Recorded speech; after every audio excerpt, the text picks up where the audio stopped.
Et bien voilà, chers amis, retour sur ce plateau. Nous sommes en plein à présent dans la rubrique Convainc-moi.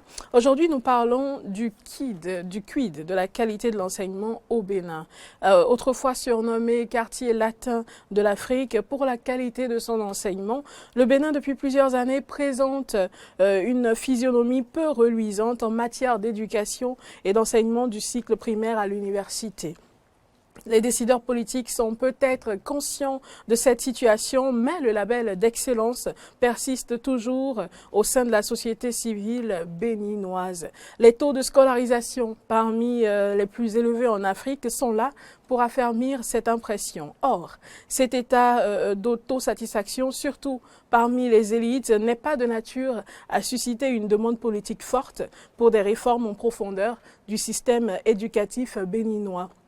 Récemment, le président de la République, je ne vous apprends rien, le président de la République du Bénin a encore mis l'accent sur la nécessité de toiletter l'éducation au Bénin, signe que rien ne va dans ce milieu. C'est une interrogation, hein. Serait-ce un signe que rien ne va dans ce milieu? Afin de mettre un peu la lumière justement sur la qualité de l'éducation au Bénin, nous recevons pour vous en ce jour Monsieur Euseb Patimvo, enseignant à la retraite. Bonjour à vous et bienvenue. Bonjour madame. C'est un plaisir de vous avoir Amis avec nous sur ce plateau. Bonjour.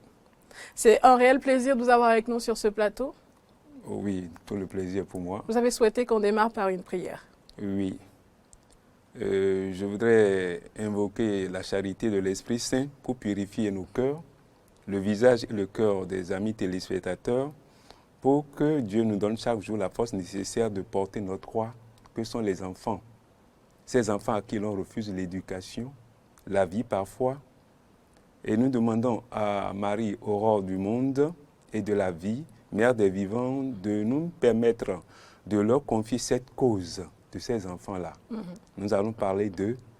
Nous souhaiterons que la Vierge Marie les accompagne, la bonne mère, et nous accompagne à dire notre vérité en la matière. Amen. Alors, ma première question, Monsieur Patimvo, quel est l'état actuel de l'enseignement au Bénin? Acteur hors du jeu, je peux dire que l'enseignement se porte bien et mal. Se porte mal parce que ce n'est pas ce que ça devait être. Et quand je dis que ce n'est pas ce que cela devait être, c'est que je fais référence au thème que vous m'avez donné, c'est la qualité de l'éducation aujourd'hui.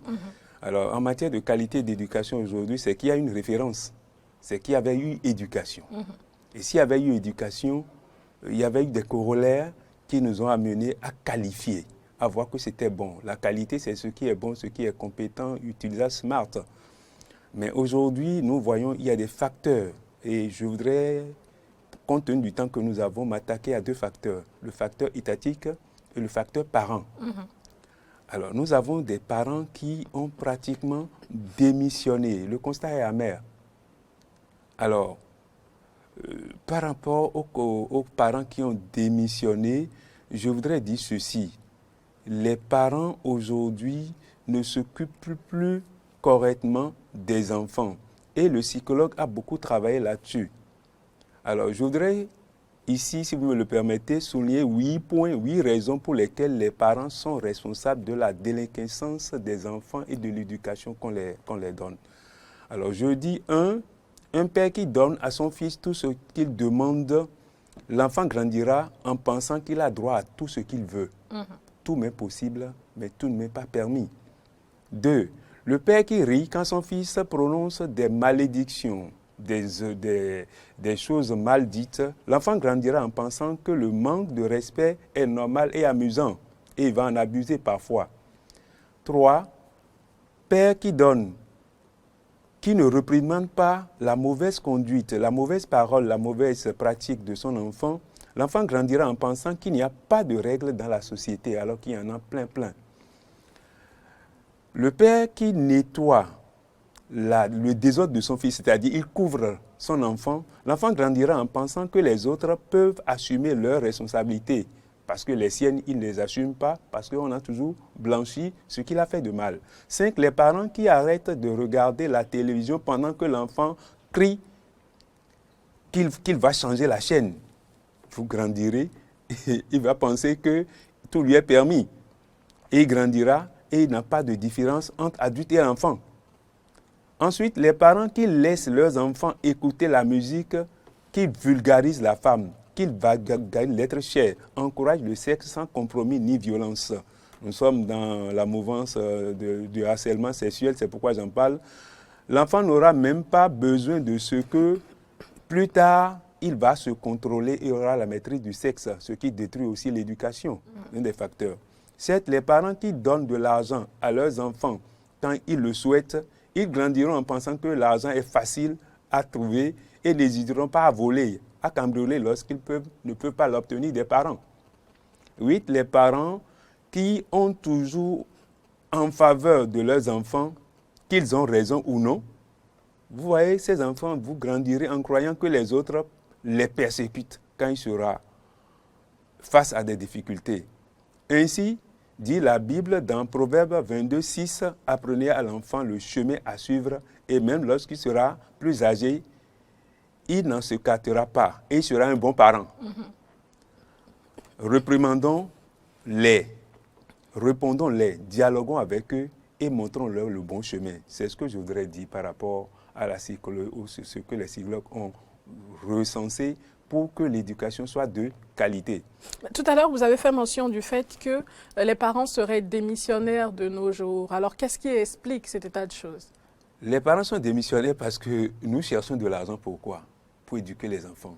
Les parents sont absents. L'enfant, à peine il voit leurrer le visage de son père ou bien de sa mère qui se sacrifie un peu. Le père est parti depuis 4-5 heures, métro, boulot, dodo. Donc les enfants n'ont pas le temps d'échanger avec leurs parents, n'ont pas le temps d'échanger avec leurs frères même. C'est papa et maman qui devaient leur montrer qu'il faut dialoguer.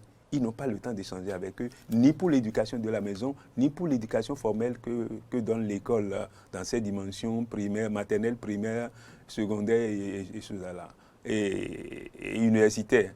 Donc l'absence des parents est un corollaire vraiment très important qui n'amène pas les enfants à recevoir une bonne éducation, une éducation de qualité. Est-ce que tout cela ne serait pas dû quelque part quand même à ce phénomène de mondialisation que l'on connaît depuis peu, où les parents, il y a quelques années, ou pour ne pas dire quelques siècles en arrière, les parents travaillaient dans les champs, ou en tout cas travaillaient à proximité de la maison. Et aujourd'hui, ce n'est plus du tout le cas. Aujourd'hui, nous sommes dans un système totalement différent. Est-ce que cela n'explique pas quelque part tout ceci? Non. Moi, quand on parle de mondialisation, on veut mettre ça sur le coup de la mondialisation, je dis non, non, non, non, non. L'évolution, c'est de tout le temps. De notre temps, il y avait évolution à sa manière. Alors, l'évolution n'empêche pas à ce que l'on se sacrifie pour ses progénitures, surtout que c'est la postérité qui va continuer votre vie. Mais le travail aussi des parents, est-ce que ce n'est pas un sacrifice? Oui. Les parents étaient au champ, occupés aussi, producteurs, comme le fonctionnariat aujourd'hui, l'entrepreneuriat, mais ils donnaient une bonne éducation aux enfants. Il faut consacrer un temps, chaque chose à son temps. Il faut faire son timing pour pouvoir être avec des enfants à un moment donné et les responsabiliser petit à petit. Donc la mondialisation n'est pas une cause pour moi. Quand on organise, petit on le corrige, grand on ne peut plus. Dès les bas âges, quand on leur donne l'éducation qu'il faut, quand il faut et comme il faut, ils ne sont pas si sourds, ils sont assez dociles. Vous avez très rapidement fait mention du fait qu'il ne faille pas absolument tout donner à son enfant, mais est-ce que ce n'est pas quelque part là le but justement ultime de tout parent? Les parents, pourquoi est-ce qu'ils se décarcassent? C'est justement pour subvenir aux besoins de leurs enfants. Vous voyez, vous m'envoyez un peu loin à dire ceci. Nous avons été éduqués, mais trop de facilité annihile l'effort de l'enfant. Trop de facilité. Et c'est ça qui fait que les enfants trouvent tout difficile aujourd'hui. Qu'est-ce que vous appelez trop de facilité? Oui, dès que l'enfant demande quelque chose, on le lui donne. Le constat est amer. Et vous allez me permettre de dire ceci. On ne devrait pas donner à l'enfant quelque chose qu'il demande? Pas tout.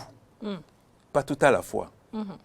Alors, permettez-moi de prendre un peu notre vie, nous, anciens, pour dire ceci. Oui. Beaucoup d'entre nous avons souffert pour étudier parce que nos parents, pour la majorité, étaient au champ, n'étaient pas lettrés et étaient pauvres ou même absents.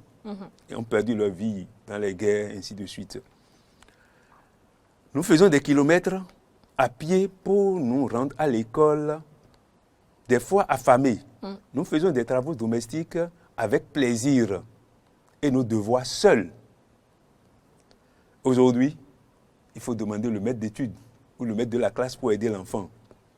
Et nous savons comment ça se déroule. Nous donnions quelques coups de main volontairement pour avoir un peu d'argent de poche. Nous puisions de l'eau et ramassions du bois avec plaisir. Et nous voilà aujourd'hui enseignants, juges, avocats, journalistes, docteurs, comptables, businessmen, ingénieurs, architectes, entrepreneurs, communicateurs. Et nous ne pouvons pas transporter cette valeur de volonté et d'un peu de souffrance à nos enfants. C'est pourquoi je dis, nous avons fourni dans le temps assez beaucoup d'efforts et consenti beaucoup de sacrifices pour que nous soyons des êtres que nous sommes aujourd'hui. Aujourd'hui, nous entendons les parents dire « mes enfants ne souffriront pas ce que j'ai souffert ». C'est une erreur.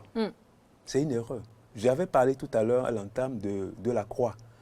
Sans la difficulté, l'homme ne réfléchit pas profondément et ne va pas au fond des expériences de la vie. Quel constat faites-vous de la qualité des enseignants au Bénin aujourd'hui? Le bas blesse. Ils sont volontaires. Ils veulent savoir, ils veulent connaître. Mais l'État, j'avais dit que je veux deux indicateurs, c'est l'État et les parents. L'État ne leur permet pas d'aller au bout de la qualité qu'on veut d'eux. C'est-à-dire? Voilà. Premièrement, c'est pendant les vacances que dans le temps, nous, on se ressourçait. Et cela s'organisait par nous-mêmes avec l'appui de l'État. Il n'y avait pas les ONG à ma connaissance. Les écoles confessionnelles en faisaient autant. Et il y avait ce qu'on appelle l'équipe enseignante à tous les niveaux, de la maternelle et à l'université. Donc, c'est pendant les vacances. Aujourd'hui, c'est dommage. Les arrêtés sont prises et on ne les suit pas du tout. C'est-à-dire, les formations en cours d'activité, moi, je trouve ça très mal. Vous voyez, des réformes en cours, c'est bon de faire des réformes. Mais quand il y a des arrêtés, je prends par exemple un arrêté 2008, numéro 10, qui instaure les temps d'enseignement-apprentissage et les temps d'intégration-évaluation. Mais on ne permet pas aux enseignants de mettre ça en œuvre. C'est prise par l'État, c'est une réforme. Mais on ne leur permet pas de le faire. Bon, je ne vais pas trop accuser l'État. Je vais parler aussi à mes collègues enseignants. Il faut se ressourcer. Et ce n'est pas les moyens qui manquent. Aujourd'hui, moi, j'ai découvert que le smartphone avec Google me permet de me ressourcer. Et si je l'avais eu il y a 20 ans, 30 ans, je ferais un bel enseignant que je souhaite qu'il soit. Donc, il y a l'État qui organise mal. Et si je vais au secondaire, par exemple, la bivalence. Permettez-moi d'en parler en pichenette. La bivalence, je suis professeur de sciences physiques. On me demande de faire la mathématique. Il est vrai, j'ai préparé la mathématique pour maîtriser la science physique. Mais pendant les vacances, on pouvait nous faire des recyclages par rapport à la mathématique qu'on veut ajouter. Ce n'est pas à la rentrée qu'on va nous dire tu vas enseigner 2 matières. Est-ce que tu avais le background? Est-ce que tu avais la documentation nécessaire pour être efficace? Il est vrai, les enfants dans les classes manquent de professeurs. Mais pour aller à la guerre, il faut se préparer. Est-ce que vous avez l'impression aujourd'hui que les enseignants ont quand même à la base une certaine compétence quand on s'en tient au fait que dernièrement, il y a eu justement tous ces tests faits aux préinsérés, aux aspirants, et au bout desquels il semblerait qu'on ait dû descendre jusqu'à 7 de moyenne même, histoire de pouvoir obtenir quand même ne serait-ce qu'un semblant de nombre d'enseignants suffisant au système éducatif. Est-ce que, tenant compte de cela, vous avez l'impression que ces enseignants-là, aujourd'hui, ont une certaine base? C'est un constat. Vous avez parlé d'éducation de qualité. Donc, un enseignant de qualité, quand on les a pris, on les a jaugés, même s'ils ont 0 de moyenne, si le besoin se fait sentir qu'on doit former les enfants, il faut former ces enseignants-là. Et il faut organiser les tests-là à temps. Faire l'évaluation diagnostique de ces enseignants pour savoir ce dont ils ont besoin, parce que ce n'est pas enseignant qui veut, mais qui peut. Il faut donner les moyens. Une mission, des hommes, des moyens. Leur donner les moyens, c'est les former. Tout au début, après avoir fait l'évaluation diagnostique, qui a donné l'appréciation que vous avez dit 7. Et si tant est qu'on en a besoin, que la personne a une certaine qualification, c'est une certaine préqualification qui a fait qu'on lui a permis de concourir. on l'a retenu, l'évaluation immédiate là, parce que toute activité est lointaine, immédiate et en cours d'activité. Donc, cette évaluation diagnostique qu'on a fait, ils ont 7 de moyenne et on a besoin nécessite que, à l'avance, qu'on se serait préparé depuis le mois de juillet, on aurait fini et on les prend, on les forme, on leur donne les outils qu'il faut. Mais on ne leur donne pas les outils à temps. Et ce n'est pas en cours d'exécution qu'on va rafistoler ce que je vois là. Un aspect particulièrement positif du système éducatif béninois, c'est la démocratisation de l'accès à l'éducation. Alors, sur une dizaine de pays évalués en 2014, le Bénin se classait avant-dernier, juste devant le Niger, que ce soit en lecture ou en mathématiques. En 2020, qu'est-ce qui a changé? Vous avez dit avant-dernier. Je ne vois pas qu'on est trop poussé d'un iota. Bon, je n'ai pas les paramètres pour apprécier votre documentation. Si vous pouvez me le donner une bosse après, ça me ferait beaucoup plaisir. Ça me permettrait de revenir aguerri sur ce plateau pour dire ce que je veux. Mais tout de suite, là, je ne vois pas que par rapport à toute l'argumentation que j'ai développée tout à l'heure, que cela ait évolué. L'État se plaint, les enseignants se plaignent, les parents se plaignent. Et vous me dites que ça a évolué. Pour moi, ça n'a pas évolué. Je n'ai pas les indicateurs précis pour le dire, mais je ne vois pas que ça ait trop évolué. Ce qui a évolué, c'est la volonté que ces enseignants ont d'aller dans les classes et qui n'ont pas les moyens pour faire la politique qu'exige de l'État, la politique éducative. Très bien. Alors, on remarque une pléthore d'écoles quand même, écoles privées douteuses et des écoles publiques dont la priorité ne semble plus être l'acquisition de compétences. Alors, que faut-il faire pour inverser la tendance? Qui autorise ces écoles? Dites-nous. Mais c'est l'État. Après un certain nombre de visites, il doit avoir un certain nombre d'infrastructures. Alors les agents qui ont mis à cette tâche-là, je les invite à être impartials. Quand ce n'est pas bon, c'est pas bon. Madame, vous préparez la pâte, je pense que vous êtes la première à apprécier qu'elle soit bonne avant de donner à monsieur, aux enfants. Donc quand on vient voir le service SOPS, pour ce que je sais, va voir. La DPP va voir qu'il n'y a pas l'infrastructure, il n'y a pas la qualité, les enseignants de qualité, on autorise ces écoles. Par complaisance, on ne peut que se plaindre. Renverser la tendance serait difficile, c'est la complaisance. Très bien. La situation des aspirants, n'est-ce pas une des multiples raisons justement de cet enseignement à l'agonie aujourd'hui? C'est une solution préconisée par l'État, mais qui n'a pas pris ses dispositions à l'entame. Je l'avais dit, on aurait dû faire l'évaluation diagnostique des gens un peu plus tôt, savoir ce dont ils ont besoin, être docteur. On a assez de cadres qui pouvaient faire ce travail-là. Il y a assez de volonté pour le faire. Donc si assez tôt, on s'était pris la bivalence, ou bien la seule matière où la personne doit, et on l'avait outillé, on l'avait évalué pour voir qu'il peut réussir, je pense qu'on ne serait pas là. Alors dites-moi, Monsieur Patimvor, comment améliorer la condition d'études justement des élèves et étudiants au Bénin? Je pense que la première des choses, c'est qu'il faut une école des parents. Montrer aux parents quel doit être leur rôle. Ils le font si bien, je ne leur jette pas la pierre. Ils le font si bien à leur manière. Mais si on pouvait leur donner, des personnes pouvaient leur donner l'éducation, la chemise qu'il faut pour être parent, parce que ce n'est pas le parent qui veut, mais qui peut. Quelqu'un qui a un certain âge, qui n'a pas de travail, on parle du monde du travail aujourd'hui, et qui va se hasarder dans le mariage à des enfants, quelle éducation veut-il donner? Il n'a pas les moyens, il attend les parents, les petits-enfants qui sont éduqués par les grands-parents, les arrière-grands-parents, vous voyez? Donc, que les parents soient responsables et fassent leur timing pour impacter, pour pousser les enfants vers la volonté. Et que aussi les enfants, bon, ils ont la volonté, se fassent accompagner, que les parents dialoguent avec les enfants, leur donnent les outils nécessaires pour aller à l'école. Accompagnent les enfants dans leur travail en allant visiter, en allant voir ce que font les enfants. Quand il y a relation entre l'école et la famille, l'enfant est obligé, dans cet étau-là, de bien évoluer.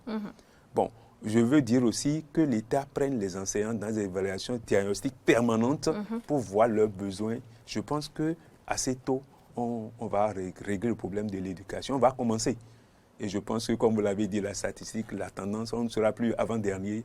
Et je souhaite qu'on soit quartier latin premier, comme vous l'avez dit tout à l'heure. On l'espère, hein, mais tenant compte de tout ce qu'on constate aujourd'hui, des apprenants qui se retrouvent à l'université, mais qui ont d'énormes difficultés à s'exprimer.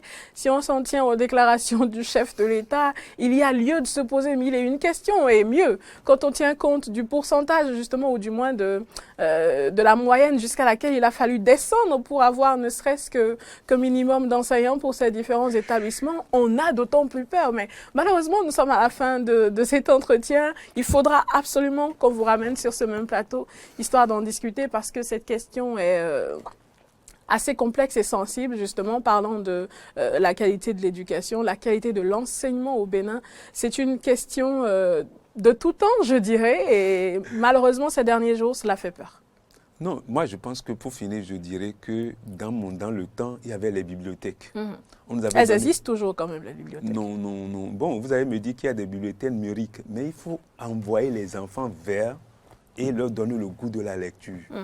Hein, je pense que les auteurs ne vont pas se déplacer dans la tête des enfants, le maître ne va pas se déplacer avec sa connaissance, mais c'est à travers les lectures, les expériences, les excursions et consorts là. Il faut varier les sources de connaissances, d'acquisition de connaissances des enfants. Cela n'est pas de cette politique-là, je ne la vois pas trop faire dans mon pays. Il faudrait déjà que le maître aussi ait les connaissances dont vous parlez. Mais je l'ai dit tantôt, n'est pas l'enseignant qui veut. L'enseignant doit se comporter comme un perpétuel, un terrain vierge qui se remet en cause chaque fois. L'État aussi doit se remettre aussi en cause chaque fois. Qu'est-ce que je fais pour que mes enseignants donnent un bon résultat, une éducation de qualité et, tel que le diagnostic est fait, qu'on mette les moyens qu'il faut. Et puis l'enseignant aujourd'hui au Bénin, à part le supérieur, l'enseignant du secondaire, et le sein du primaire, de la maternelle font figure de parents pauvres. Le panier de la ménagère n'est pas du tout arrangé chez eux. Et là, je demande à l'État vraiment de revoir la chose. Merci à vous, M. Zeb Patimvo. Je crois très sincèrement qu'on vous retrouvera très bientôt pour ce même thème, hein, sur ce plateau, parce qu'il y a énormément de choses à dire à ce sujet. Je rappelle que vous êtes enseignant à la retraite et ce fut pour nous un réel plaisir de vous avoir avec nous sur ce plateau. Merci, ce serait à recommencer comme le militaire le dit, avec plaisir. Ben oui, nous avons beaucoup de choses à dire et le système éducatif est justement déterminant pour toute nation.